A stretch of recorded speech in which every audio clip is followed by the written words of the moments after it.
La pregunta de qué es el héroe.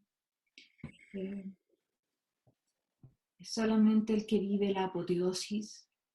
Eso que es tan exitoso y visible y casi inalcanzable para algunos, y que el héroe sí puede atravesar esa prueba. ¿Es solo eso el héroe? ¿O, o tiene un origen bastante más profundo, bastante más inacible, misterioso, por cierto? Y esta segunda opción a mí me calza muy bien, me calza mucho mejor. Y sobre todo también da una explicación de por qué la mitología griega olímpica le da tanta importancia luego desde ahí, la edad de los héroes. Y antes, ¿qué pasó? No hubo héroes. En la mitología griega arcaica, eh, dado que todo estaba tan ligado al retorno anual, pero también diario, de la Tierra, por un anual, diario del Sol, y cada cosa y cada ser que retorna de alguna manera están representados en el mitologema de Dionisio. Dionisio como la raíz indestructible de la vida. Y quizás ahí se forjó el origen del concepto del héroe. El origen entonces del concepto del héroe es un origen bastante profundo, y si bien la visión o la influencia que va a tener es trascendente, o sea, trasciende lo individual, pasa también en suma medida por lo individual, es decir, esa eh, transición eh, que vive Dionisio, la más grande de todas, que es nacer en el lecho, renacer una y otra vez en el mismo lecho de su muerte. En el libro de Dionisio de Calquerengue se trabaja mucho el concepto de ligno como el lecho, y el lecho es este lecho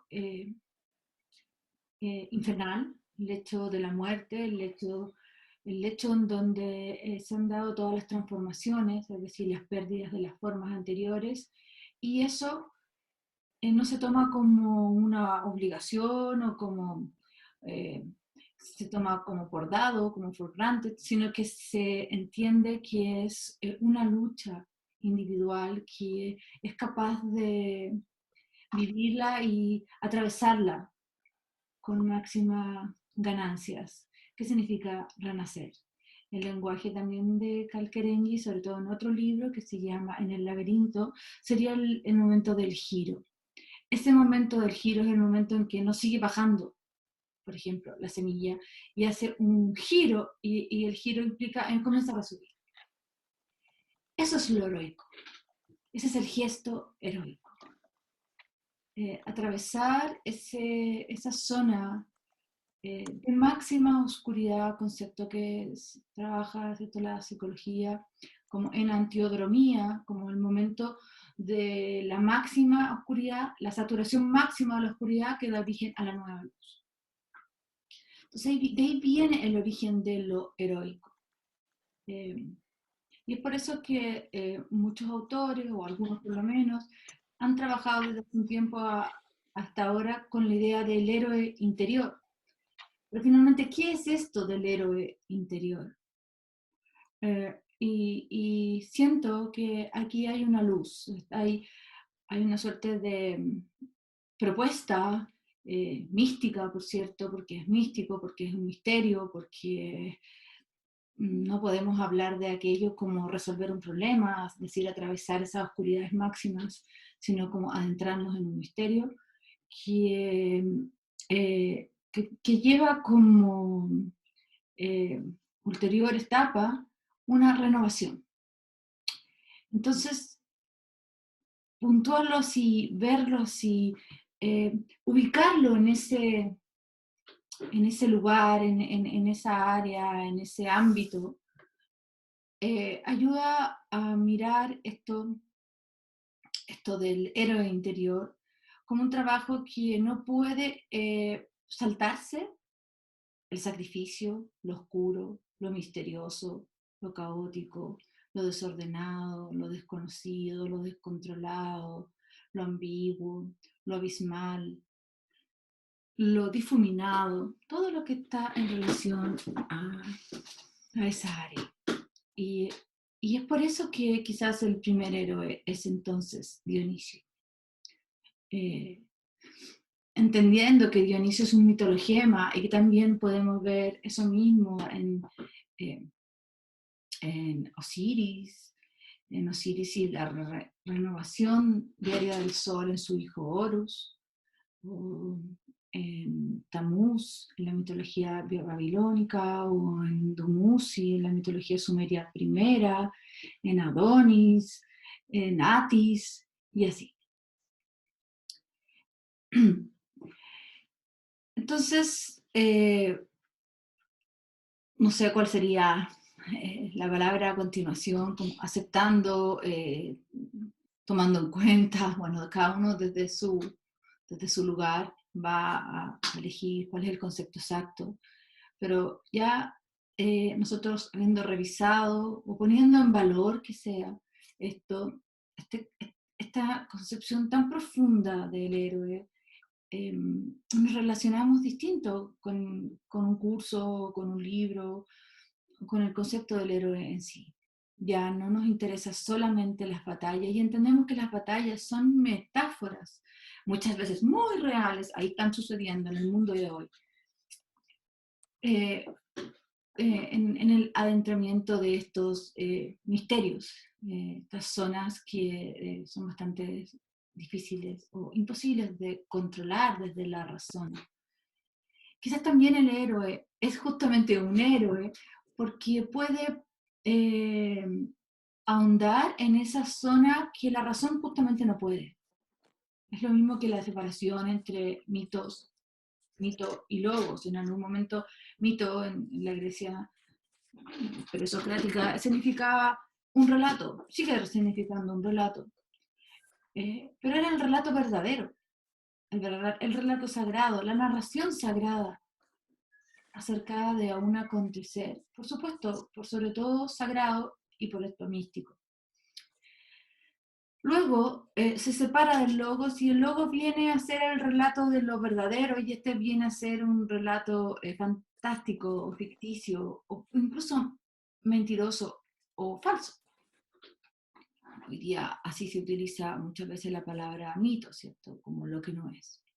Siendo que el mito tiene esa maravillosa capacidad de entrar en lo desconocido o ofrecer un relato en su mitologema, adentrándose en un área que la razón no puede. Es la paradoja máxima, que la razón venga a explicar qué es lo que ocurre 100% y con todo tipo de bemoles, cómo funciona, qué ocurre, para qué es y a dónde va lo inconsciente. Entonces el mito sí. Bueno, lo mismo hace el héroe. El héroe justamente es héroe porque sale, y es desde ahí donde comienza nuestra clase de hoy, sale de su zona de confort, sale de su zona conocida y se atreve a entrar en una dimensión distinta a lo conocido. Para algunos eso otro distinto a lo mejor parece otro desconocido, pero para ese ser es desconocido. Se atreve a salir, en realidad se atreve a responder. Hay 3 etapas grandes en el ciclo heroico, que es la partida, luego la iniciación y después el retorno. Y dentro de la partida hay subetapas. La partida es una partida porque hay una aceptación a una llamada, la llamada a la partida. O hay una negación a la llamada también. Pero aquellos que escuchan esa llamada y parten hacia ese ámbito desconocido es el primer paso de la travesía del héroe. En el libro de Joseph Campbell, y al estar leyendo acerca de la llamada y la partida, parte con un ejemplo así como, distintos ejemplos, pero uno de una princesita que eran muchas hermanas y esta era la menor y la más bonita, y jugaba sola en su patio, pero como es un reino, es un bosque, y jugaba con una pelotita y de repente la pelotita cayó en una laguna, fuente, y la princesita se desespera porque la pelotita no la puede alcanzar. Entonces la rana que está en la fuente le dice, yo te la voy a alcanzar, pero ¿qué me vas a dar a cambio? Y la princesa le ofrece el oro y el moro, como se dice. O sea, lo que quieras, entregan mi pelotita. Total, pensó, esta es una rana, ¿qué me importa? Me voy y no le cumplo. Y así fue. Y comienza toda la travesía de la princesa, en donde luego la rana finalmente le entrega la pelotita, la princesa no le responde a las promesas que le había dicho. Después la rana es un príncipe y sigue el relato y algunos lo conocen. Realmente me quiero quedar en el principio. La princesa pudo haber salido persiguiendo la pelotita o se pudo haber quedado, oh, se cayó mi pelotita y devolverse a su pieza. En ese momento sigue una llamada que es siempre inusual, curiosa, metafórica y simbólica, por cierto, más que concreta, no es que le llega un telegrama, hoy día vas o un mail o un chat, hoy día comienza tu travesía, nunca es así. Pasan cosas casi nímidas, casi imperceptibles, que de pronto, sin ninguna explicación racional, de pronto te pillas que estás respondiendo a eso y estás siguiéndolo. Y por ahí empieza a correr la vida de cada uno de nosotros.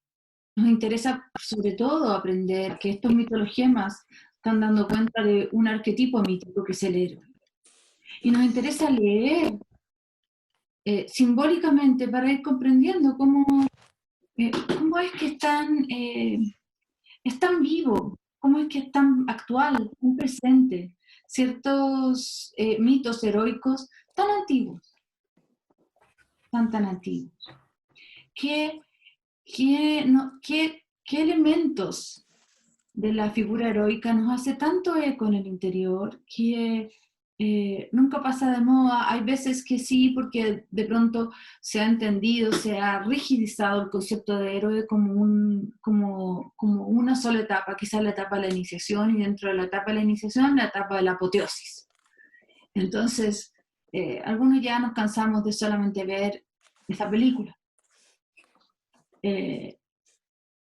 Y es tremendamente rico ver las que siguen y las que las precedían. Bueno, y en eso vamos a estar.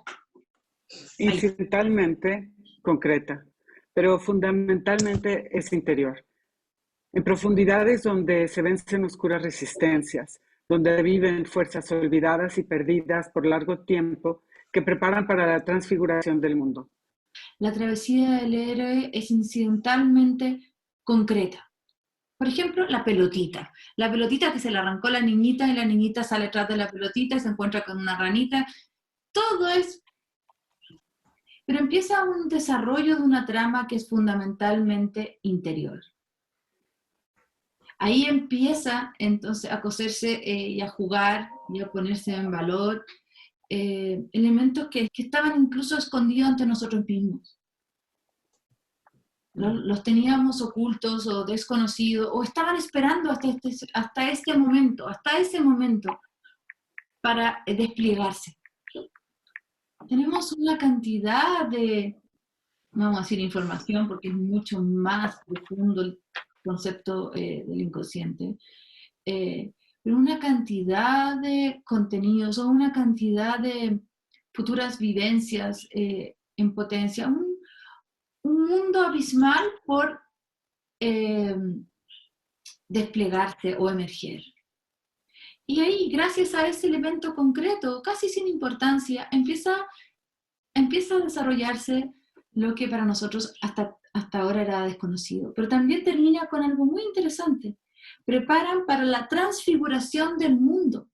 Esto que parte desde un nivel bastante personal, individual, doméstico, conocido, inocuo, casi desapercibido, de pronto puede alcanzar las tallas generales. Y ya los acontecimientos y cómo se va desarrollando la narración sobrepasa, trasciende, esa es la palabra, la historia personal y va a tener efectos mundiales. Si miramos las noticias de todos los días, podemos ver, y las de estos tiempos, como pequeños acontecimientos tan locales de pronto pueden hacerse masivos, por ejemplo, en la pandemia. Y ya no como una metáfora, sino como una realidad, pero también como una metáfora, ¿cierto? Bueno, asimismo es como empieza a acontecer toda esta trayectoria al interior del mitologema del héroe. El camino común de la aventura mitológica del héroe es la magnificación de la fórmula representada en los ritos de iniciación, separación, iniciación, retorno, que podrían recibir el nombre de unidad nuclear del monomito. El héroe inicia su aventura del mundo de todos los días hacia una región de prodigios sobrenaturales. Se enfrenta con fuerzas fabulosas y gana una victoria decisiva. El héroe regresa de su misteriosa aventura con la fuerza de otorgar dones a sus hermanos. Prometeo ascendió a los cielos, robó el fuego de los dioses y descendió. Jasón navegó a través de las rocas que chocaban para entrar al mar de las maravillas. Engañó al dragón que guardaba el vellocino de oro y regresó con el vellocino y el poder para disputar a un usurpador el trono que había heredado. El héroe inicia su aventura desde el mundo de todos los días hacia una región de prodigios sobrenaturales. Se enfrenta con fuerzas fabulosas y gana una victoria decisiva. El héroe regresa de su misteriosa aventura con la fuerza de otorgar dones a sus hermanos. Ahí en ese resumen de ese parrafito está la historia del héroe, ¿cierto? Sale de su lugar conocido, de su historia de todos los días, para entrar en una zona de prodigios sobrenaturales. Prodigios, problemas, situaciones, ámbitos, regiones, animales, personajes. Todo es sobrenatural. Entonces podríamos decir, bueno, pero eso le pasará en la ficción nomás, porque no existe un minotauro, no existe un Pegaso o un vellocino de oro. Sin embargo, debemos saber que el lenguaje es, por cierto, súper inmensamente simbólico. Entonces, sí existe, y sí lo hemos visto. Bueno, entramos entonces luego de la separación o partida, que pueden llamarse así estos dos nombres pueden tener la primera etapa de la región de todos los días, esa es la partida, salir de la región de todos los días, o del lugar de todos los días, del lugar conocido, y entrar en una región, un lugar distinto, con dimensiones inmensamente fantásticas, simbólicas y sobrenaturales. Lo más destacable de aquí es que lo sobrenatural es que cada persona que comienza esta travesía saca desde su fondo interno fuerzas, visiones, energías, bueno, como fuerzas, propuestas, capacidades sobrenaturales. Todo nos ha pasado que alguna vez nos hemos impresionado que pudimos hacer tal cosa. Entonces, ese momento en donde de pronto te pillas a ti mismo también, teniendo, siendo habitado, dando, otorgando, emergiendo fuerzas que no conocías. Son sobrenaturales porque no son las que naturalmente habitaban en ti. Entonces ahí está la etapa de la iniciación. Para luego retornar, porque aquí está ahorrando todos los pormenores, porque está haciéndolo muy, muy sucinto para mostrar cómo es, ¿cierto? Tenemos que, podemos hacer el medio círculo, pero si hacemos realmente el recorrido completo, no nos podemos saltar en los 180 grados inferiores. Tenemos que pasar por ahí. Hay una palabra muy bonita, encuentro, me imagino que orígenes bastante orientales, que es la palabra nadir. Es como el contrapunto más extremo de lo que sería las 12 del día en un ciclo diario del sol, por ejemplo. Es el punto de oscuridad máxima también, es el punto en donde se da la enantiodromía. Es el punto en donde se muere, es el punto donde se renace, es el punto donde se gira, es el punto de la transformación. Y aquí en un lenguaje bien hermético, con estas letras, nos está mostrando Joseph Campbell en esta pequeña figurita cómo el recorrido implica también recordar que existe estos 180 grados inferiores. Y hay un punto exacto que es el punto del giro. Ya sabemos que hay 3 grandes etapas. La separación o partida, la iniciación y el retorno.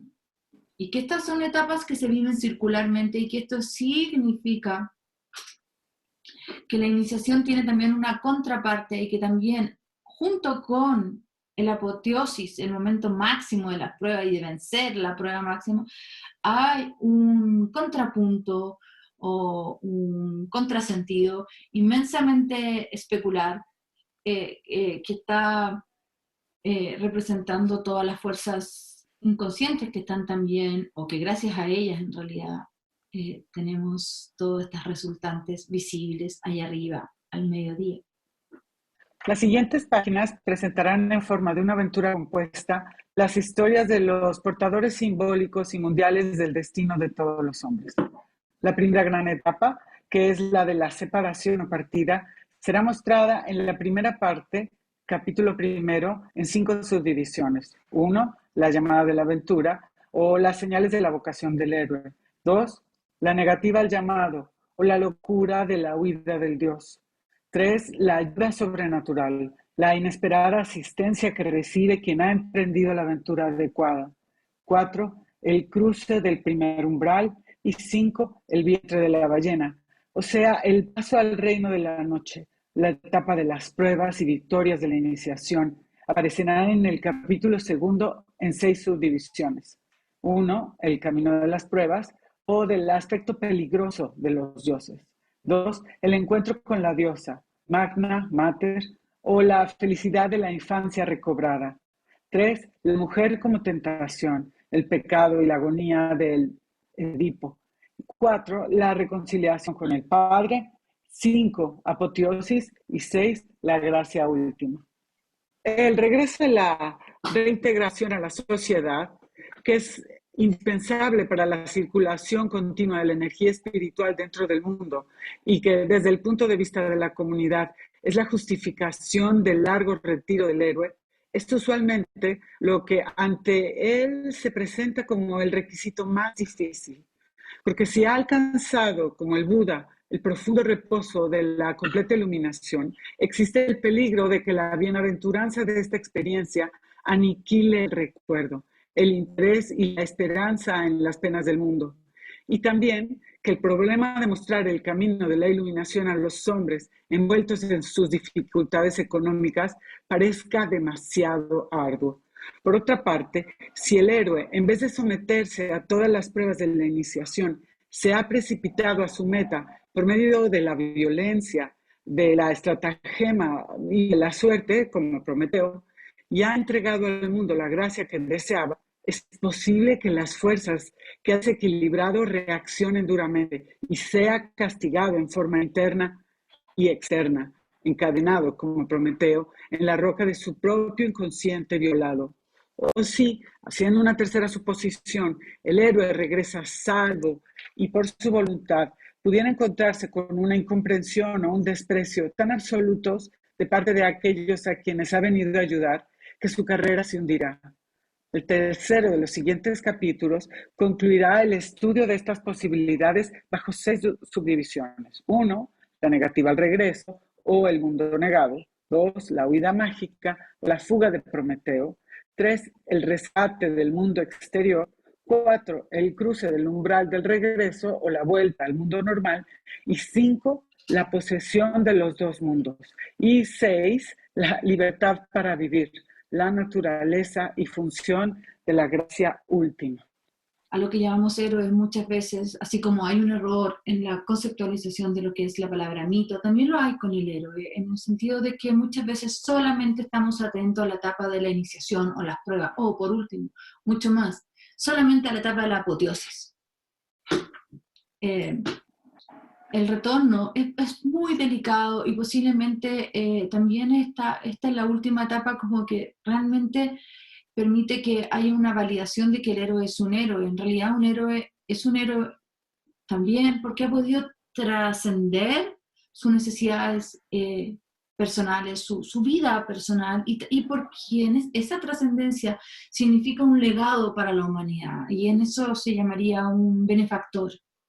Es un benefactor de la humanidad, porque tiene algo que entregar, y muchas veces, como aquí está descrito en las distintas subetapas de la etapa del retorno, tiene que entregar algo cuando el público, desde donde partió, su villorrio, su lugar de partida, no están interesados en escucharlo. Muchas veces les suena inoportuno, hay otros problemas que atender, y él tiene un tipo de enseñanza que es de otro tipo, por ejemplo la de Buda, que no está tan ligada o nada ligada a las necesidades, como aquí decía, económicas o de otro tipo de su gente, su pueblo, pero hay un deber interior, o quizás una necesidad de completar el ciclo en sí, que no está terminado hasta que no exista el retorno.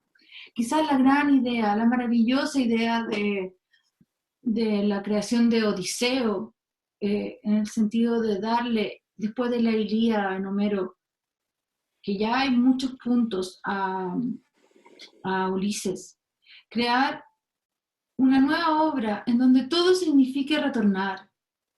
Está poniendo en valor la importancia del retorno de una forma magistral, hace tanto tiempo ya. Incluso ya no se llama Ulises, se llama Odiseo, porque hay un cambio de nombre, ¿cierto? El retorno ya lleva a un ser transformado, y que se va a seguir transformando mientras llega, y una serie de, cuando ya se creía que estaba todo listo, empiezan otro tipo de pruebas en cada uno de los hitos del retorno. ¿Y qué significa retornar? Hay bastantes autores, pero uno que es, no puedo pronunciar ahora su nombre, pero maravilloso griego que dice, bueno, quizás toda vida humana es un retorno a Ítaca, poniendo en valor esta tercera fase tan importante del héroe, el retorno. Bueno, con respecto entonces a la primera etapa de la iniciación, vamos a leer muy poquito porque no quiero... fue.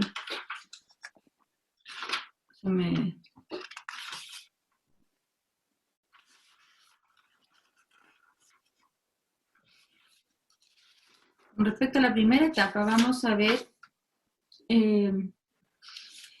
esto que estaba hablando recién, la llamada a la aventura. Por ejemplo, aquí tenemos una imagen de Teseo. Teseo ha sido criado en una cueva, ha sido criado en el interior de la tierra, de una forma sencilla, sapiencial, pero muy sabia.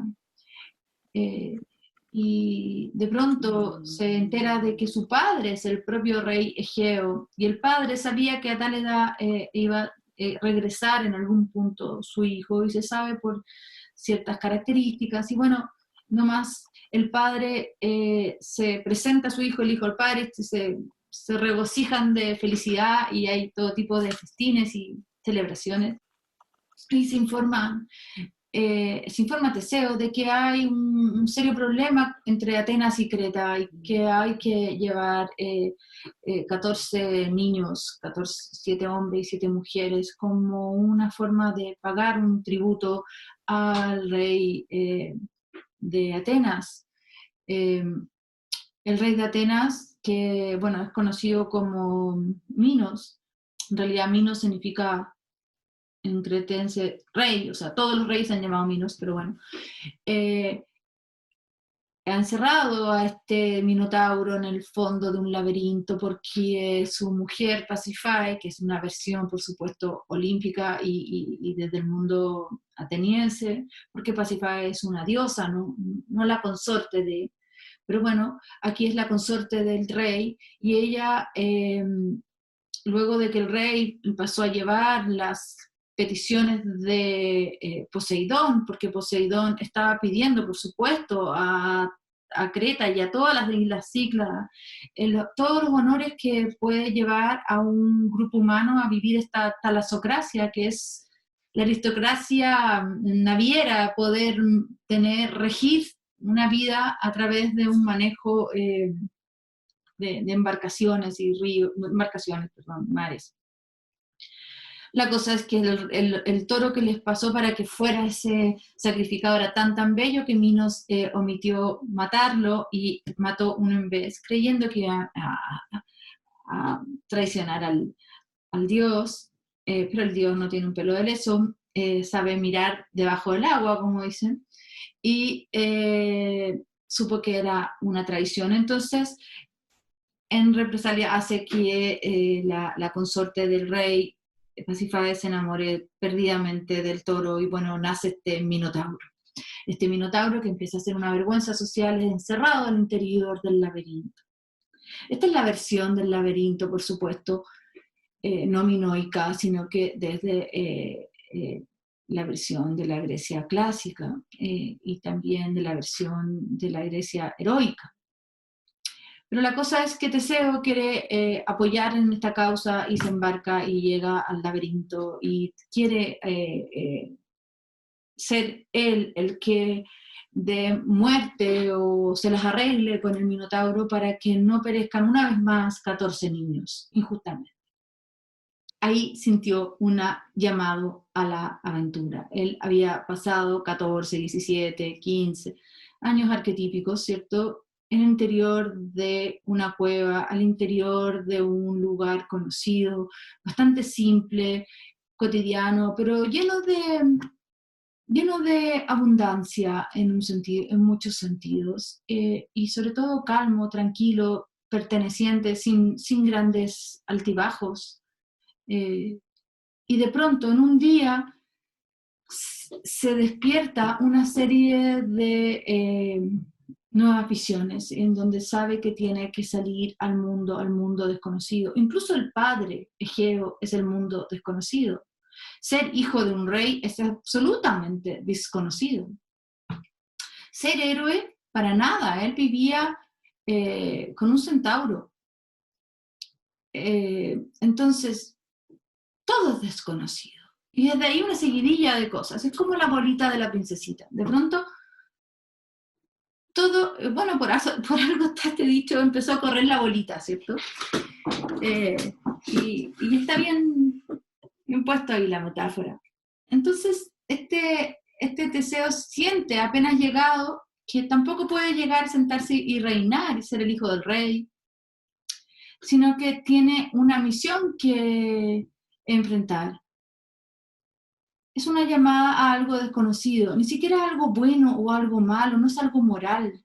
Posiblemente, claro, hay una moralidad en querer salvar a estos chicos, a estos jóvenes, pero también un desconocimiento absoluto de qué está pasando desde el otro lado, y más un desconocimiento de la Grecia minoica arcaica, en donde en realidad el Minotauro no es una bestia, sino que un dios, y en realidad toda deidad apunta a tener todos los atributos físicos de un toro.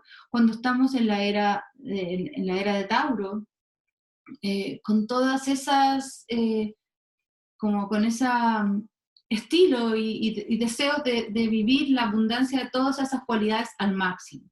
Entonces, ser un hombre toro, más que ser un defecto, es la mayor de las virtudes. Y por esto mismo, una época posterior da vuelta, ¿cierto? Y toma esto por el revés. Pero bueno, no era tarea de Teseo informarse quizás de todo eso y acude a su llamada. Este primer estadio de la jornada mitológica, que hemos designado con el nombre de la llamada de la aventura, significa que el destino ha llamado al héroe y ha transferido su centro de gravedad espiritual del seno de su sociedad a una zona desconocida. Esta fatal región de tesoro y peligro puede ser representada en varias formas, como una tierra distante, un bosque, un reino subterráneo o bajo las aguas, en el cielo, una isla secreta, la áspera cresta de una montaña o un profundo estado de sueño. Pero siempre es un lugar de fluidos extraños y seres polimorfos, tormentos inimaginables, hechos sobrehumanos y deleites imposibles. El héroe puede obedecer su propia voluntad para llevar al cabo la aventura, como hizo Teseo cuando llegó a la ciudad de su padre, Atenas, y escuchó la horrible historia del Minotauro. O bien puede ser empujado o llevado al extranjero por un agente benigno o maligno, como Odiseo, que fue transportado por el Mediterráneo en los vientos del encolerizado dios Poseidón. La llamada a la aventura significa que el destino ha llamado al héroe y ha transferido su centro de gravedad espiritual del seno de su sociedad a una zona desconocida. Es que el seno de la sociedad es como en Teseo, es la cueva y el cuidador. Y la tierra, y salir a veces a la luz, algunas veces una casa, una recolección de algún fruto, hacer el fuego, me imagino, alguna búsqueda de agua tiene que ser, algún lugar cómodo para dormir, y de pronto ese centro de gravedad que está absolutamente cobijado, aunque sean esas condiciones tan, para algunos rudimentarias o simples o pobres, pero que es vivido por el otro como un lugar abundante y protegido, de pronto deja de ser el centro de gravedad. Es muy, muy parlante, yo creo, esa metáfora, en donde de pronto se moviliza el centro de gravedad. Y hay una llamada, que tiene que ver en este caso, y casi siempre en el héroe, con una historia de la madre. Simbólica también, pero es la madre, en este caso en Teseo. Pero lo interesante es que hay un llamado interno al cual responde y parte sin dudar, sin partir hacia atrás, sin dejar preparado una opción B muchas veces, o sea, una llamada a destino, ¿cierto? En la vida actual, y no poco frecuentemente en los mitos y cuentos populares, encontramos el triste caso de la llamada que no responde, porque siempre es posible volver el oído a otros intereses. La llamada no atendida convierte la aventura en una negativa. Los mitos y cuentos populares de todo el mundo ponen en claro que la negativa es esencialmente una negativa a renunciar lo que cada quien considera como su propio interés. Me parece esencial que sepamos que este segundo punto es que se pone en valor que lo que se tiene, es como el caso de Teseo, entonces, que está ahí en su casa y que es una cueva y que está comiendo pan amasado y tomando agua, felizmente, con conversaciones, me imagino, bastante gratas con su cuidador y ¿por qué partir si aquí tengo tanto? Uno de los ejemplos que utiliza Joseph Campbell en esta etapa es, por ejemplo, la negativa de Daphne para entregarse a Apolo, al dios Apolo nada menos, y cómo hace de todo para no partir a esa otra aventura. Incluso esa negativa también es el comienzo de algo, porque ella, para no partir, siendo la consorte del dios Apolo, se tiene que transformar en laurel. La ayuda sobrenatural. Para aquellos que no han rechazado la llamada, el primer encuentro de la jornada del héroe es con una figura protectora, a menudo una viejecita o un anciano, que proporciona al aventurero amuletos contra las fuerzas del dragón que debe aniquilar. Entonces, en el cuento de la princesita, que ha sido llamada por una pelotita que se le escapa mientras está jugando en la mitad del bosque, que en realidad es su jardín, pero es un reino, entonces tiene un jardín muy, muy grande, tiene lugares no conocidos, y ya está llorando porque la pelotita ha caído en una laguna, o, bueno, no la ve, aparece una rana.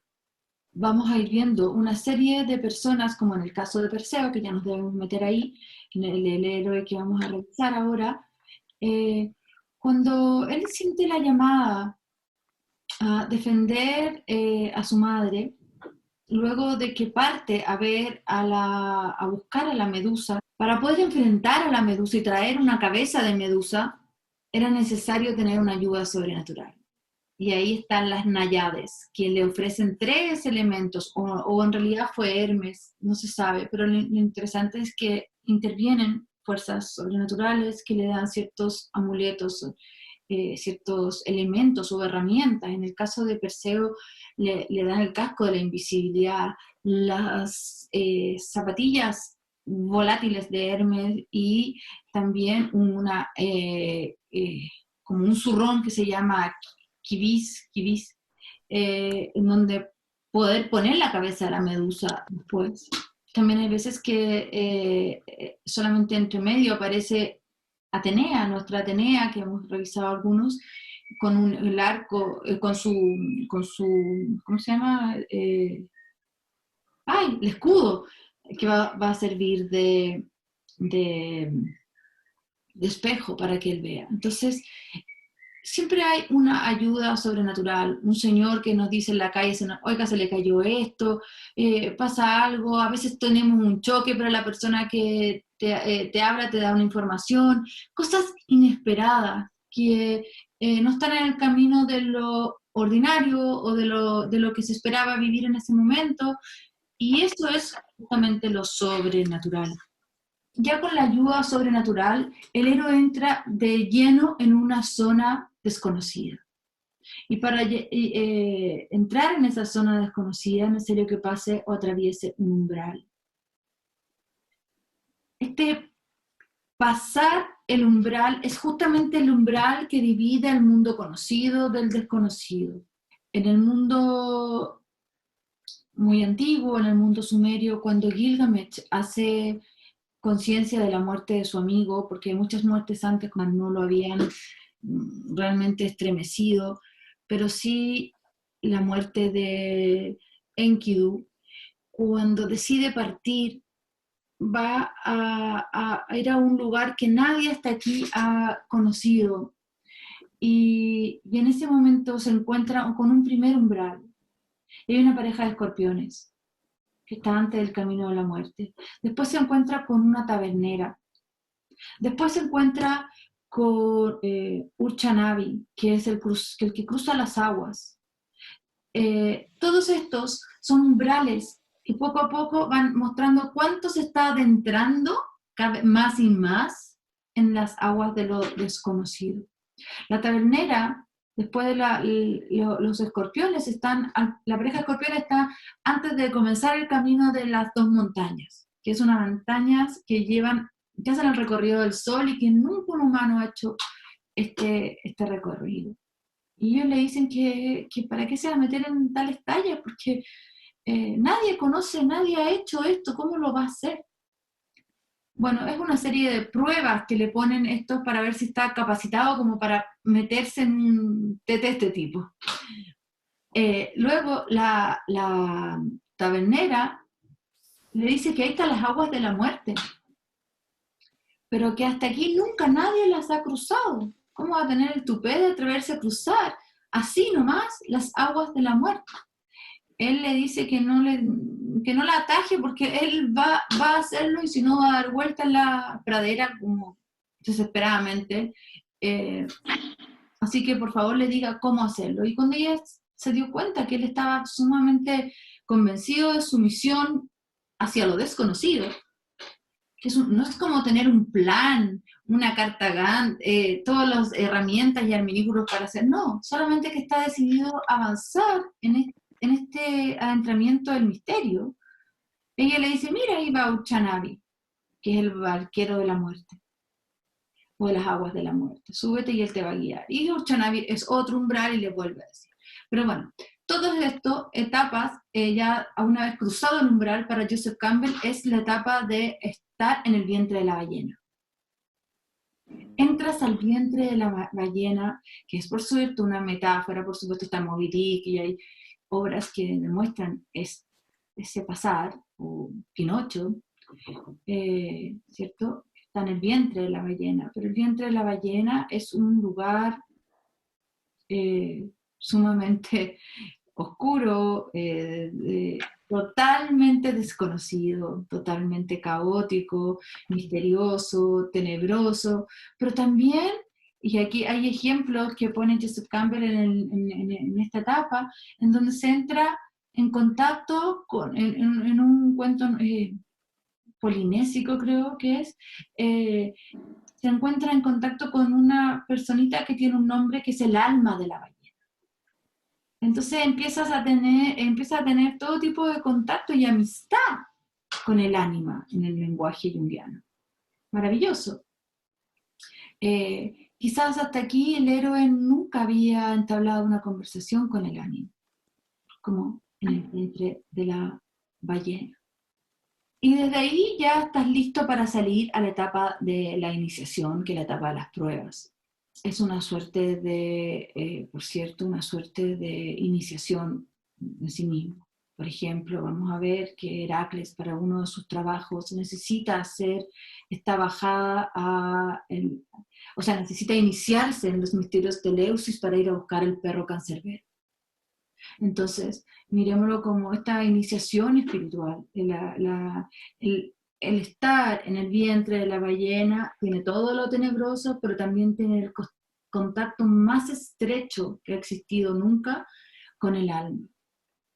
No deja de ser bastante sincrónico que este es más o menos, no, yo nunca lo planto así, pero ahora se me viene como, por supuesto, ese es el camino descendente que nos invita a realizar, o que realiza el mismo en el libro rojo, y sobre todo la primera parte, el primer libro, habla de eso, del descenso, que es entrar en el vientre de la ballena y entrar en contacto con el alma que hasta aquí había estado, él estaba lleno de checklist en su vida, con una serie de triunfos y éxitos, pero no había hecho un contacto íntimo con el alma. Así que así de importante es toda esta etapa de la separación y partida. Solamente que hay una iniciación para entrar en la iniciación, que son nombres, también son traducciones, tenemos que pensar, porque en realidad la etapa que Joseph Campbell llama iniciación es también la etapa de las pruebas, y pasa por este umbral inicial, luego pasar por el vientre de la ballena y haber entrado en contacto con el ánima, con el alma, para estar listo entonces a las grandes pruebas.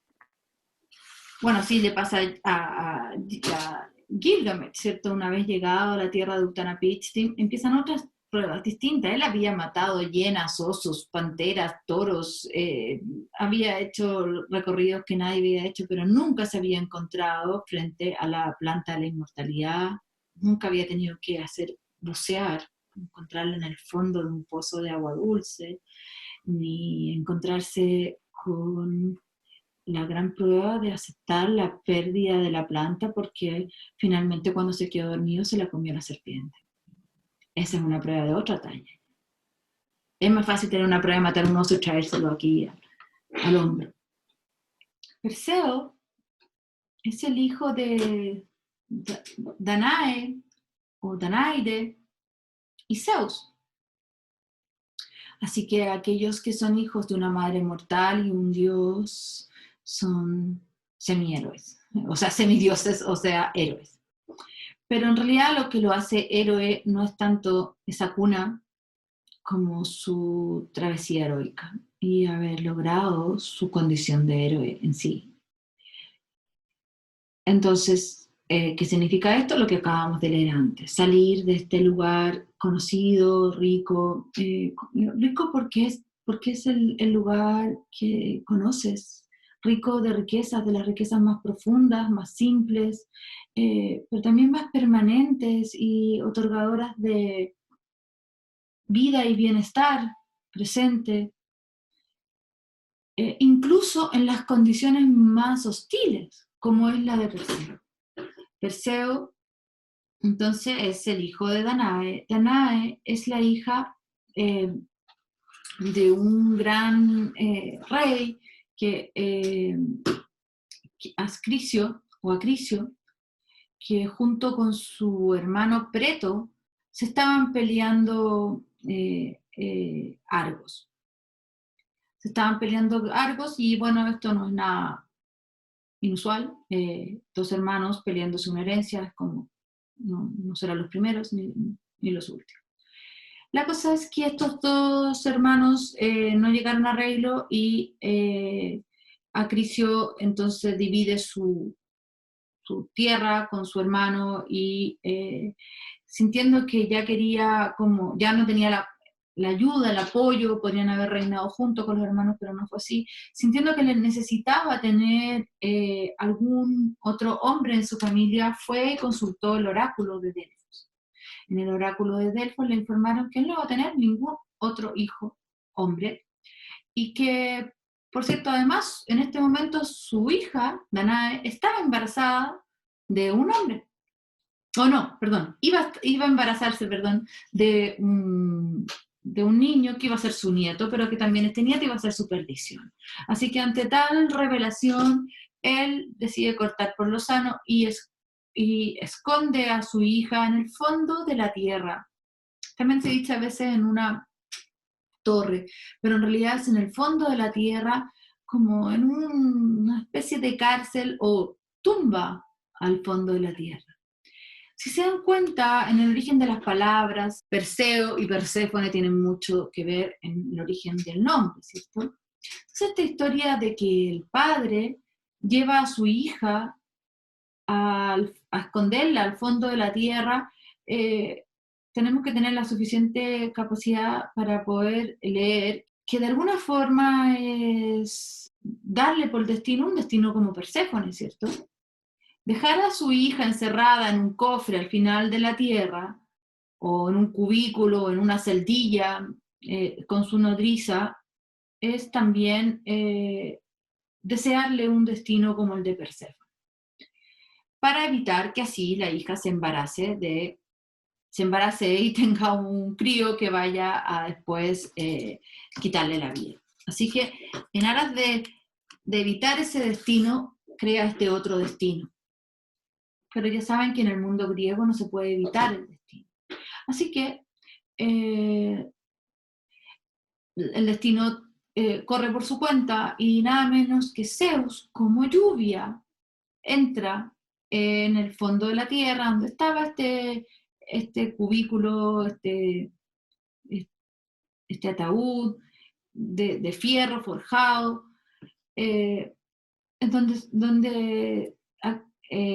donde Acricio había escondido a su hija. Y la tierra más agua, escucha, pasa lo que tiene que pasar, pasa la fertilidad, ¿cierto? La tierra y el agua fértil, que en este caso es el agua de Zeus, y ustedes saben que Zeus es el dios también de la lluvia, o una de las grandes herramientas que tiene es justamente el rayo que provoca lluvia. Y imagínense eso más encima en un lugar bastante seco como lo es Argos. Entonces, no es la lluvia de todos los días en algunos lugares muy lluviosos, sino que una lluvia divina. Así que esta lluvia divina entra en esta salita al fondo de la tierra y ella queda embarazada de un hijo que se va a llamar Perseo. Fíjense entonces las ligaciones que hay entre el nombre Perséfone, Perseo y esto que está viviendo Danae. Por otro lado, Danae, interesada en la mitología comparada, por supuesto, los hijos de Danan son, en el mundo celta, es el dios que vive, los Tuatha de Danann son los hijos de Danan, son los hijos que viven bajo la tierra. esa ligación hice ayer, que creo que no estoy tan alejada, un alcance de nombre, no creo, hay ahí los hijos de Danan y el hijo de Nae, y el dios Danan es el dios en el mundo celta de todos los gnomos, de todos los fairies, de todas las hadas, es toda la riqueza que hay en el inframundo de Irlanda, por ejemplo. Bueno, así que Danae, como queda embarazada, el padre se informa porque la criatura llora y decide ya eliminar a su hija y le pide a un pescador, hay distintas versiones, pero la cosa es que no sé si el abuelo al final se apiadó y decidió tirar a la hija río abajo en un cofre, o fue una persona que trabajaba para él y que en vez de matarla la envió río abajo. La envía río abajo y ahí Danae está con grandes lamentos porque se da cuenta de lo miserable y dolorosa que es su existencia y ahora la de su criatura que está padeciendo esto, pero que pareciera que en medio de todo este horror el niño es un niño divino en el sentido de que no se inmuta, apoya tranquilamente su cabecita en la frazada y pareciera que todo lo que necesitara es el contacto con la madre y no pareciera que hay ninguna dolencia, ninguna necesidad. Y esto lo considera como una cualidad de divinidad. Me gustaría que leyéramos ese verso. La cosa es que ellos llegan a un lugar más abajo, más abajo, porque el río abajo, ¿cierto? Y un humilde pescador del lugar donde cayó, o sea, encajó este, este baúl, o este cofre, o este ataúd, ¿cierto? Si se dan cuenta, quiero poner de nuevo en valor esta idea de que el niño ha nacido en el centro de este cofre, y es un nacimiento en el lugar de la muerte. Es un nacimiento sagrado. Ese es un nacimiento de Dionisio, ¿no?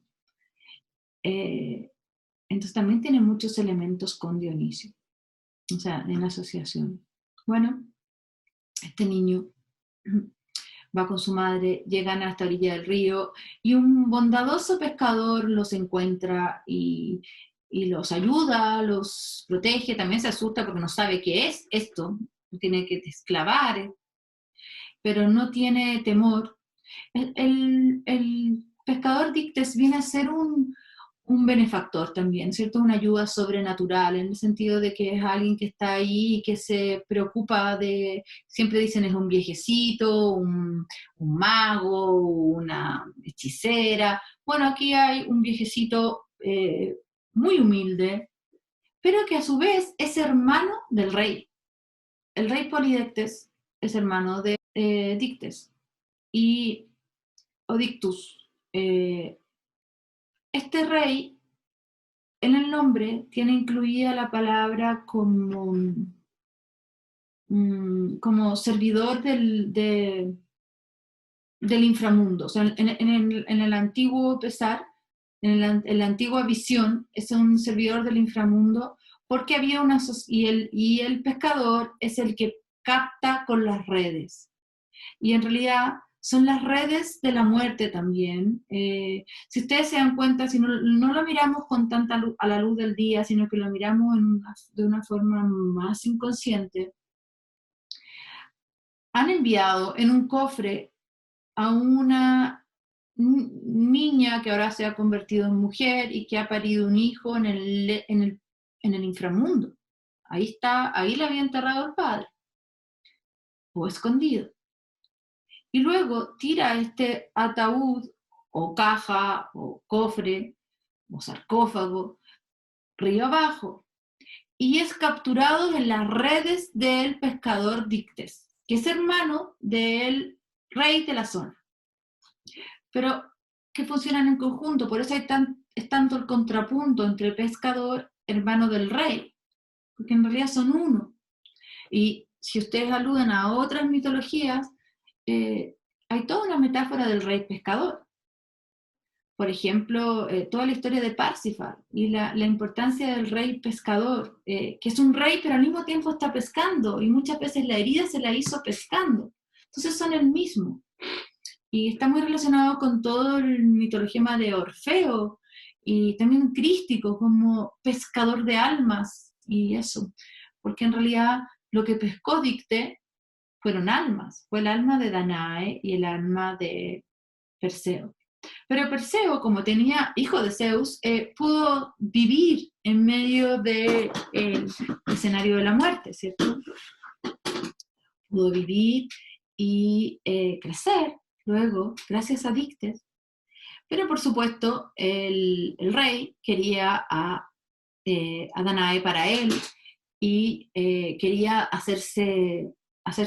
deshacerse del niño que ya había crecido. Por ejemplo, habían pasado 17, 14, 15 años, esa edad mítica, la misma edad que le sucede a Teseo, para salir de ahí.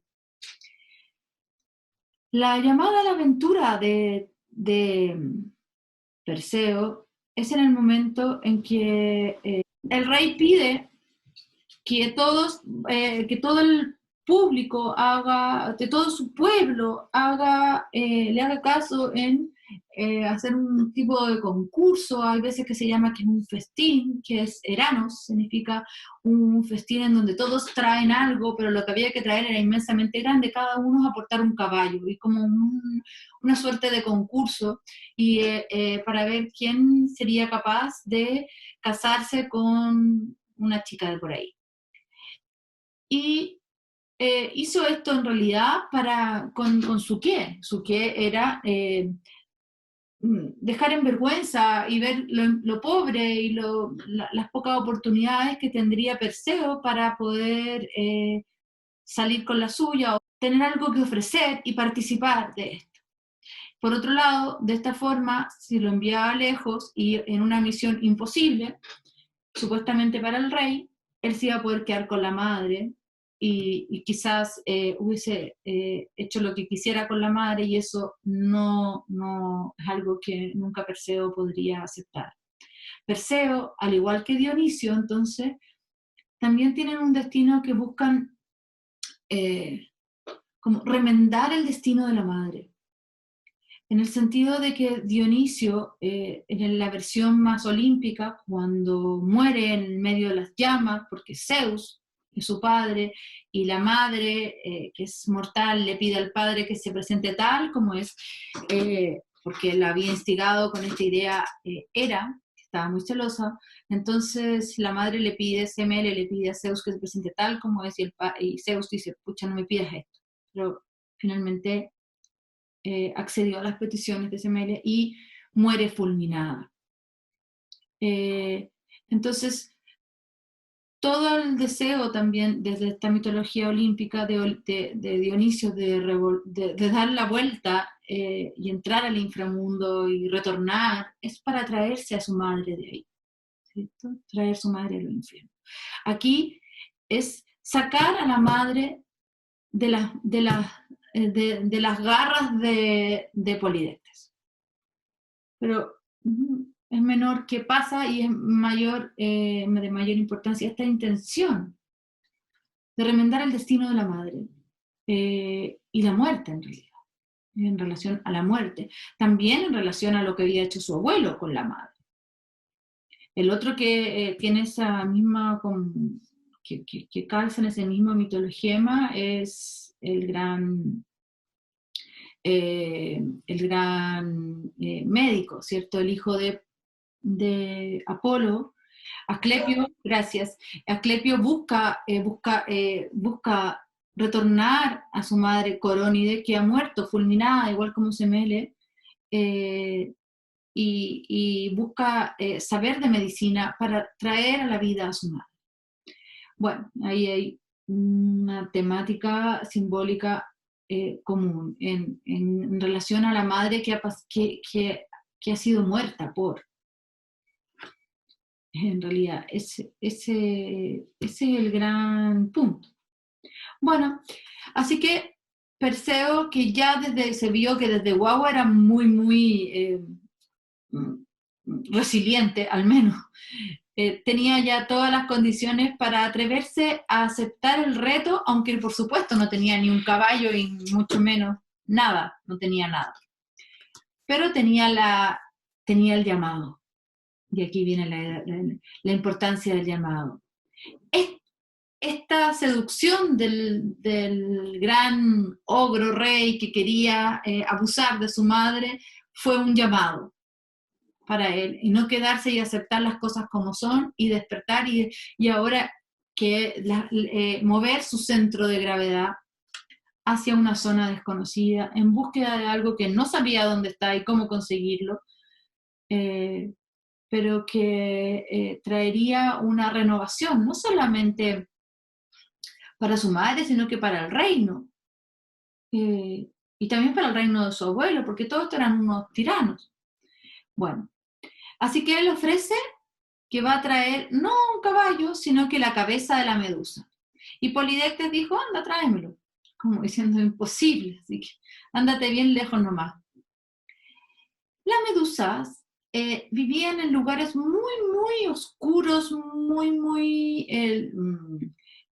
primigenios, muy húmedos, en donde está muy poco diferenciada la criatura de lo abismal, eh, con cualidades muy difuminadas. Entonces, esta indiferenciación o difuminación habla de lo inconsciente, eh, del mundo recién emergiendo del Génesis, o sea, en el Génesis. El mito cosmogónico recién desarrollándose.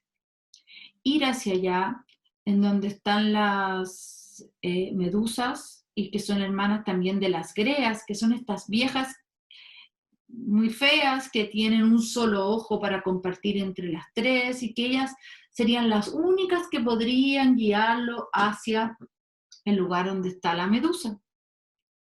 Por alguna razón, no fue como accidental, sino que hay una ligación simbólica, por lo menos estaba en el inconsciente de Perseo, que sabía que Medusa, anteriormente, siendo la única de las tres, de las tres górgonas que es mortal, y las hermanas son inmortales, pero tiene esa condición, es mortal, pero es también la única que es fértil, y se había quedado embarazada de Poseidón.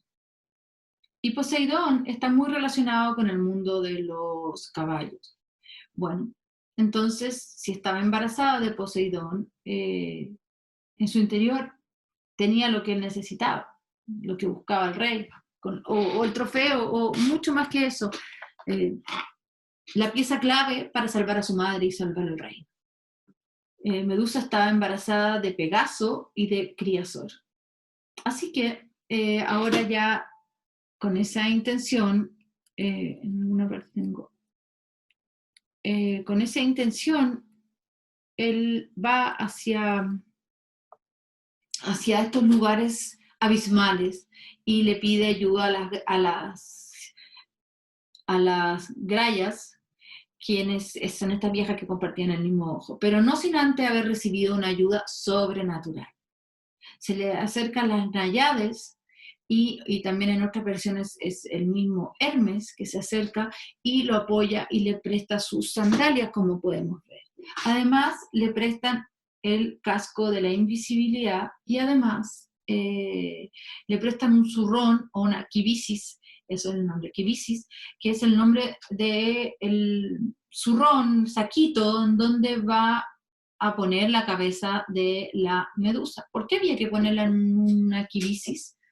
Porque la medusa tenía un don, que a todos los que mira se convierten en piedra. Entonces no podía andar con la cabeza para todos lados porque iba a estar convirtiendo en piedra a diestra y siniestras, y solamente utilizó esto en el momento que necesitó liberarse. Y además que todo tiene su qué, porque en el momento que si todo resultaba bien, en el momento de encontrarse con Polidectes otra vez, cuando él le sacara la cabeza de Medusa, ¿qué iba a suceder? Él y todo su guerrero y los participantes del juego se iban a convertir en piedra. Así que bueno, todo fue avanzando en estas zonas desconocidas, de máximo, muy umbrías, muy germinales, muy primigenias. Es el lugar donde viven las medusas. La medusa, las górgonas, las grayas.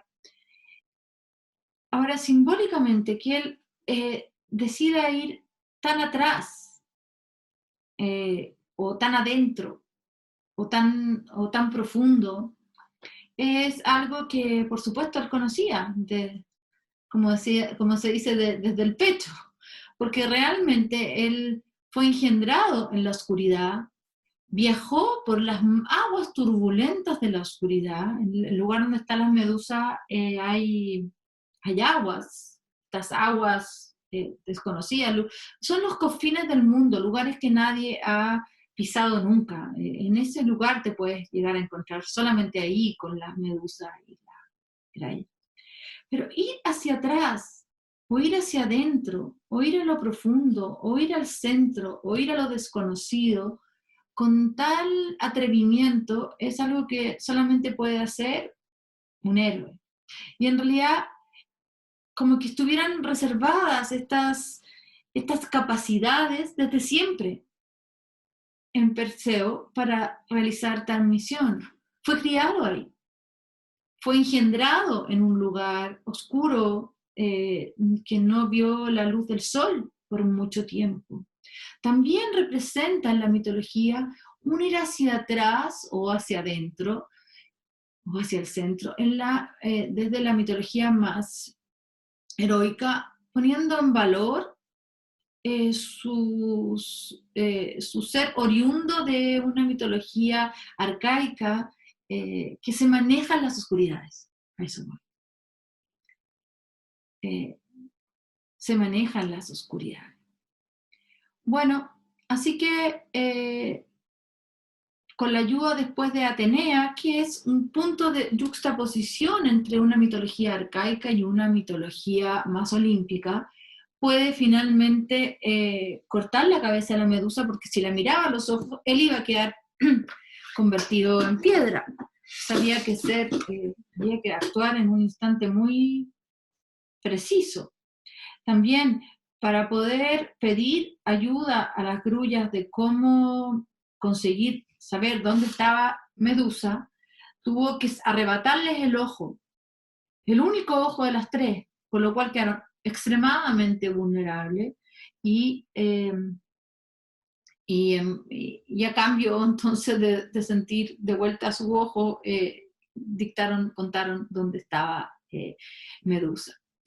Entonces es muy simbólico ese momento en donde quita el ojo, y también es simbólico ¿qué serán estos seres de la naturaleza que en un comienzo tenían un solo ojo que se lo dividían entre tres criaturas?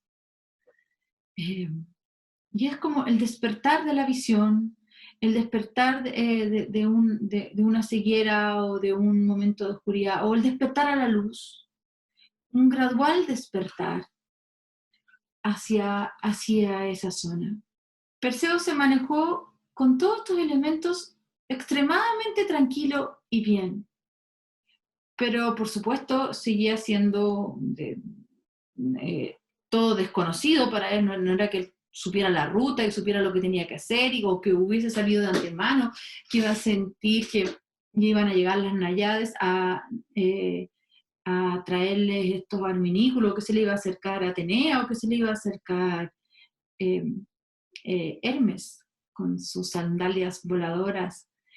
Bueno, al cortar la cabeza de Medusa, aparece entonces Criasor y Pegaso. Así que él se sube y arranca sobre el mismo Pegaso y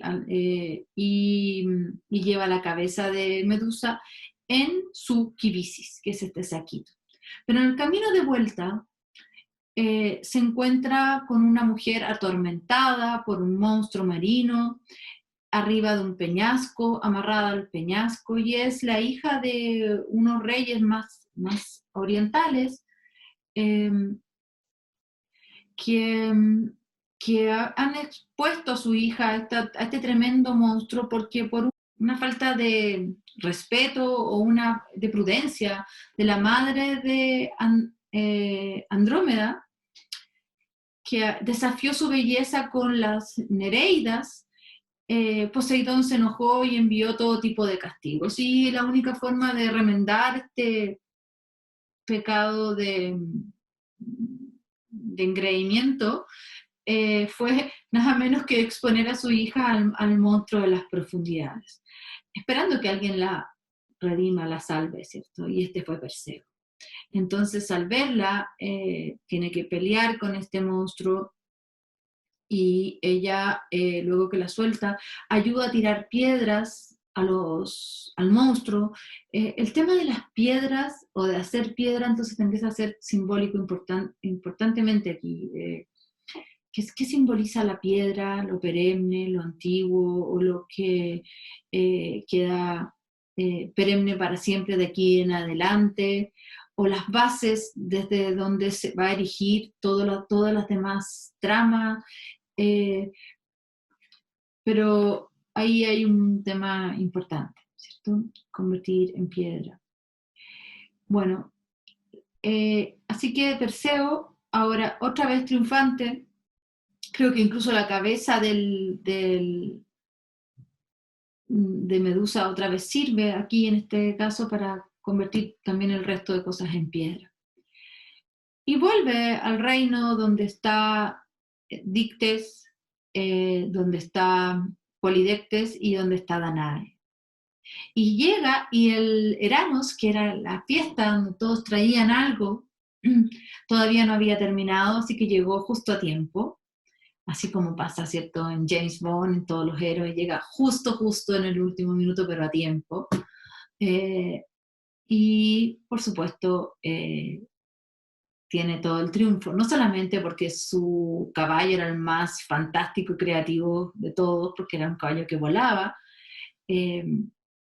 Pegaso, sino que nomás llega y muestra la cabeza de Medusa y el rey Polidectes y todo su reino queda convertido en piedras, y de aquí en adelante el rey Dictes se hace rey del lugar, o sea, el rey del pescador, hermano del rey. Pero Perseo todavía tenía que retornar. ¿Por qué no se quedó ahí? Podría haberse quedado en este reino. Dictes lo quería, lo había criado. ¿Por qué decide volver a Argos? Por un lado, claro, puede ser para vengar lo vivido por su madre, y por otro lado, para hacer reconciliarse con el reino del padre, en este caso del abuelo, que había tenido tales decisiones por sobre su hijo y por sobre su nieto. Y cuando llega, el rey no está ahí, se había movilizado a otra parte porque tenía mucho miedo de que el destino se realizara. Así que antes de llegar a Argos, él llega a otra parte como de parada, y ahí justo estaba el abuelo y decide ofrecerle todo tipo de amistades y hacer las paces y comenzar de nuevo. Este retorno festivo da un nuevo comienzo. Pero justo en esa celebración, como era acostumbrado en esas épocas, se tiraban, hacían juegos aeróbicos o juegos de deportes, y bueno, estaba el lanzamiento del disco, que no deja de ser simbólico porque Perseo decide, no se aguanta, no se resiste a tirar el disco en estas como competencias festivas y celebraciones de la paz. Pero el disco vuela tan alto como el sol y de pronto cae al suelo y lastima los pies del abuelo, y con una herida mortal, y bueno, muere. Así que el abuelo vivió exactamente su destino, celebrando el regocijo de la paz, el encuentro, pero también si se fijan, hay una mónada que es el disco que está representando la llegada del sol en Perseo, en un mundo que había sido para él desde siempre muy nocturno, muy umbrío, muy inconsciente, pero rico en abundancias, rico en sabiduría, rico en una serie de cualidades que no son las cualidades solares. Sin embargo, desde el sol es muerto el abuelo, que representa también la ley del abuelo, ¿cierto? El abuelo se quedó en la luz, su hija y su nieto quedaron en la oscuridad. Es como decir, morirás en tu ley, una cosa así. Acrisio, rey de Argos, solo tenía esta hija. Así pues, consultó al oráculo de Delfos cómo podría tener un hijo. El dios respondió que nunca tendría un hijo, pero que su hija sí, y que el hijo de esta hija sería su perdición. Al regresar de Delfos, Acrisio hizo construir en el patio de su palacio una cámara de bronce subterránea como una tumba. Allí encerró a su hija con su nodriza. Danae tuvo que despedirse de la luz del cielo. Fue enterrada para siempre en la oscuridad para que no pudiese dar a luz a ningún hijo.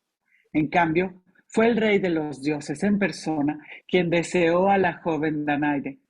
Zeus, transformado en lluvia dorada, penetró a través del techo de la habitación subterránea. La muchacha recogió la lluvia en su vestido, y de la lluvia salió el rey del cielo. La tumba se convirtió en cámara nupcial y nació un hijo de Zeus. Esa última frase, la tumba se convirtió en cámara nupcial y nació su hijo Zeus, es absolutamente arcaica, es una frase de la mitología arcaica. Entonces, en este mito hay una juxtaposición entre ambos, la mitología solar, como es el detonante final de la muerte del rey Acrisio, pero esta parte de nacer, de que la tumba sea la cámara mortal, la cámara nupcial, ya se da en el mito de Perséfone y Hades. En el rapto de Perséfone en el valle de Nisa, cuando ella estaba cortando flores, el propio hecho de raptar es también el momento de la celebración del matrimonio. Y la tumba, que va a ser el palacio, que es el palacio de Hades, es también la cámara en donde se va a realizar todas las hierogamos de matrimonio. Entonces la relación de tumba y cámara nupcial está muy ligada en este mito de Perseo a la mitología el mitologema de Deméter y Perséfone. Cuando el viento que soplaba el mar agitado asustaron a Danae, encerrada en el cofre repujado, abrazó tiernamente a su hijo. Sus mejillas estaban húmedas de lágrimas mientras decía: qué pena tengo, hijo, pero tu sueño no se turba. Y duermes, no pensando, sino en mamar en este leño triste, claveteado de cobre que en la noche reluce y donde solo la oscuridad azul te ropa. No te importa ni el agua que te pasa por encima sin tocarte el cabello, ni el bufido del viento. Siempre apoyas la hermosa cabecita en la frazada. Si te espantara lo que causa espanto, ya habrías dado oído a mis palabras. Quiero que duermas, niño, y que se duerma el mar, que al fin se duerma, esa aflicción inacabable. Que haya un cambio, Padre Zeus, por tu merced. Ay, si cualquier palabra injusta o temeraria hubiese dicho al suplicarte, perdónamelo. Un pescador llamado Dictis, el hombre de la red, divisó desde la costa algo que flotaba. ¿Qué es eso? ¿Cómo debo llamarlo? ¿Será un monstruo marino, un delfín, un tiburón o una ballena lo que estoy viendo? Oh soberano Poseidón, oh Zeus del mar, qué regalo tan inesperado me habéis enviado desde las aguas. Sea lo que sea, no se acerca. Tendré que gritar para pedir ayuda. Dictis se puso a gritar. Arrojaron una enorme red al mar y sacaron el arca del agua. En el drama satírico, cuando Dictys pedía ayuda, en lugar de campesinos, pastores y pescadores, eran los silenos, una caterva de inútiles, seres mitad divinos y mitad animales que habitan en las colinas y los campos, calvos, de nariz chata, con las caras pintadas de rojo, quienes acudían a su llamada y presenciaban la apertura del arca. El pequeño Perseo se rió de ellos desde el arca. Esa risa era en sí misma una prueba de su origen divino. Al principio, Danae se asustaba por este cambio de situación y entre lamentos revelaba su secreto, es decir, quién era ella y de quién era el hijo del niño. ¿De quién era hijo el niño? El pescador rendía honores a ambos, los acogía en su cabaña y los hacía pasar por parientes, cosa que eran en realidad a través de las Danaes, pues Dictys era descendiente de Nauplio, el hijo de Posidón, y Amimona, hija de Dánao. Esta relación entre Poseidón y anterior a Perséfone es hija de Zeus y de Deméter, estoy haciendo una comparación, anteriormente ella era hija de Poseidón. En realidad es lo más común entender que el mar con sus olas que llega es una forma de encuentro de hierosgamos entre la ola del mar que se extiende y se retira sobre la tierra y la tierra. Entonces, en este punto, en este encuentro mar y tierra, está Deméter y Poseidón y su hija es Perséfone. Entonces, este pescador tiene muchos ligazones con el dios del mar y también desde la tierra, como el que captura, o sea, que atrapa con su red los frutos del mar, las divinidades del mar, los regalos de Poseidón. Este es un regalo de Poseidón que ha llegado a su costa. Pero en Sérifos no reinaba Dictys, sino su hermano Polidectes. Una vez más, los hermanos eran diferentes, el uno pescador, el otro rey. Y aunque no eran gemelos, en una versión tan solo comparten la misma madre, son una pareja. El que acoge a muchos, es decir, Polidectes, que al igual que Polidecmon, es uno de los muchos nombres del rey del inframundo, pertenecía al hombre de la red. Lo que uno capturaba se convertía en la presa del otro. De modo que Danae se convirtió en prisionera de Polidectes y de esa manera llegó con su hijo al inframundo por tercera vez. Este punto es esencial. Esto de que haya llegado al inframundo por tercera vez es tan parecido al relato de la vida de Dionisio, la vida y muerte de Dionisio, ¿cierto? ¿Cómo es que Dionisio está relacionado con el ser como Trismegisto que de Hermes 3 veces nacido? Pero ha logrado morir y renacer 3 veces. Después de que, incluso en el mito olímpico, Dionisio, luego de haber nacido del vientre de Semelio, cuando fue fulminada por su padre Zeus, luego Zeus lo incúa en su muslo. Y antes había nacido una vez más. Entonces, esto de pasar de tercera vez que entre al mundo, estar en el mundo de Polidectes en sí, es estar en el, quizás como decir el reino de Hades.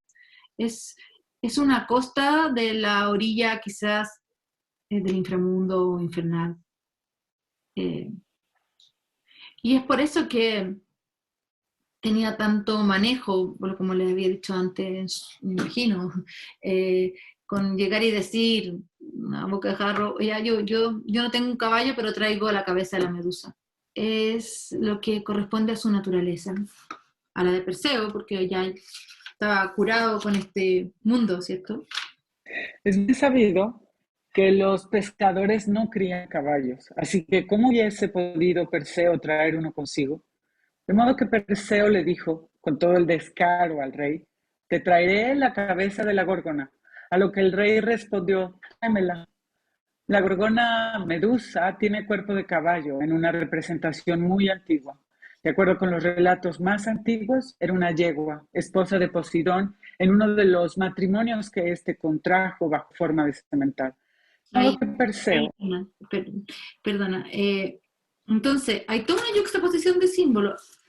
También entonces Medusa fue la consorte de Poseidón. Al final, todas estas diosas muy, muy, muy arcaicas son consortes de Poseidón. Gea fue consorte de Poseidón, Demeter fue consorte de Poseidón, Medusa fue consorte de Poseidón, y desde ahí podemos sacar que al decapitar la Perseo aparece estos caballos. Pero entendámoslo simbólicamente, ¿a qué se referirá estas criaturas que son hijas del mar? Como una situación parlante de lo arcaico, de lo primigenio, de las primeras criaturas, de lo que emerge de este mar abismal, o el lenguaje gnóstico o también de Jung, del pleroma, desde donde emerge la criatura. Ellas se fundaron en el mismo pleroma. Bueno, también Afrodita se formó ahí, nace ahí, del mar. Hay todo un simbolismo para abrir y abrir y abrir. ¿Quién es? ¿Qué representa? Si abrimos la palabra Medusa, ¿qué es Medusa? ¿Qué significa decapitar a Medusa? También, por un lado, a mí me suena mucho como encuentro entre dos eras mitológicas, como terminar con un pasado y también sacar toda la fertilidad que ese pasado arcaico tenía en nosotros, por un lado, pero por otra parte también sigue viva, esta cabeza sigue viva, sigue funcionando, sigue haciendo lo que su mitología le pide, convertir en piedra, que es también como dejar petrificado cosas que estaban vivas y dejarlas petrificadas. Pero sigue viva la cabeza de Medusa, en ninguna parte sale que muere en sí mismo. Muy pronto, Perseo se alejó de la región donde vivían las górgonas, lo cual limitaba con los países de todos los pueblos que habitaban, según se decía, más allá de los países de los mortales comunes.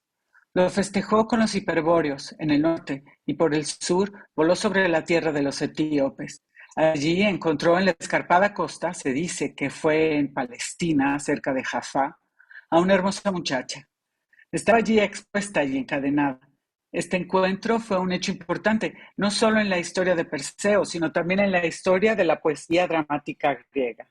Eurípides representó la escena en su Andrómeda, pues ese era el nombre de la joven. Se decía que Dionisio, el dios en cuyo honor se representaba la tragedia, estaba tan encantado con la obra que no podía dejar de leerla, o por lo menos eso afirma en tono jocoso el comediógrafo Aristófanes. Comenzaba con un largo monólogo de Perseo que creía haber visto desde lo alto la figura de una joven, pero la obra de algún artista, no una muchacha de verdad. El monólogo daba paso a un diálogo más animado entre el héroe y Andrómeda, que pronunciaba estas palabras: tómame, extranjero, tómame como sirviente, como esposa o como esclava, como tú quieres. En Etiopía reinaba entonces Cefeo. Su reina, la orgullosa Casiopea, había irritado a los dioses del mar por haber competido en belleza con las Nereidas y vanagloriarse de haber salido victoriosa. Tuvo su castigo, puesto que Poseidón envió primero un diluvio sobre el país y después un monstruo ante el que debían dejar expuesta a su hija Andrómeda. Así lo había anunciado un oráculo y así se hizo. Perseo llegó volando y mató al monstruo. Una antigua pintura sobre cerámica nos muestra a Perseo luchando contra el monstruo con cabeza de jabalí que sale del mar, arrojándole piedras con ambas manos. Andrómeda es quien le proporciona las piedras, pues el héroe la ha liberado ya de sus ataduras. Se la arrebata también a sus padres, que no acceden a dejarla marchar de buen grado, y a su novio, un personaje huraño de nombre Fineo, a quien volveremos a encontrar en la historia de los argonautas. Se decía que este Fineo era hermano de Cefeo y deseaba casarse con su sobrina. Vemos cómo Perseo, ya en un mundo en donde lo patriarcal ya se estaba expresando, ¿cierto? Como este padre solamente por orgullo, por deseo de no ser suplantado por nadie más, no se realice el destino de que un hijo o un nieto lo supere, o que con su vida también venga la muerte propia. decide llegar y borrarlos de la faz de la tierra, literalmente. Pero de pronto Perseo es el héroe que pone en valor nuevamente sobre la tierra y se lleva y sale de este lugar. No se puede quedar la madre con Dictes, aunque era un hombre bueno, porque quizás necesitaban retornar a la luz. No es por nada que se resuelve todo con un disco del sol. Entonces él retorna, no se queda en el lugar donde está Polidectes y Dictes, decide retornar a Argos. Sucede lo que sucede con el abuelo, que fue, como diríamos en Chile, no sé si nos tuvo una mala pata, una mala pasada, pero una pasada del inconsciente, ¿cierto? En donde, como dije antes, el abuelo muere en su ley, quemado por el sol, quizás, por el deseo de mirar un lado y no su contrario. Y él retorna con Andrómeda y con Danae a un nuevo reino. Quizás ni siquiera se queda o no con el reino de Argos, no es importante, o quizás sí, funda Argos, hay distintas versiones. Lo interesante es que pone en valor otra vez a la mujer, a la madre, a su consorte, a su reina, y ha hecho las paces con su tío. Hay un diálogo entre mitologías, entre eras mitológicas, que es muy importante. Hay un diálogo entre lo matriarcal y lo patriarcal. Hay un diálogo entre lo solar y lo lunar, entre el mundo del inframundo, lleno de riquezas y que fue su cuna por tanto tiempo. O sea, vivió en el inframundo. Incluso cuando llegó al reino de Dictes, al parecer finalmente entendimos que todo el reino era un solo mar del inframundo, era una estación del inframundo. Y es por eso que conseguir la cabeza de Medusa permitía liberar todas estas cosas, con también el hijo de Medusa, que ya tiene una cualidad que integra lo lunar con lo más solar o aéreo, lo que sea un vuelo hacia los cielos, ¿cierto? Hay muchas integraciones latentes o tácitas en el interior de este mito de Perseo.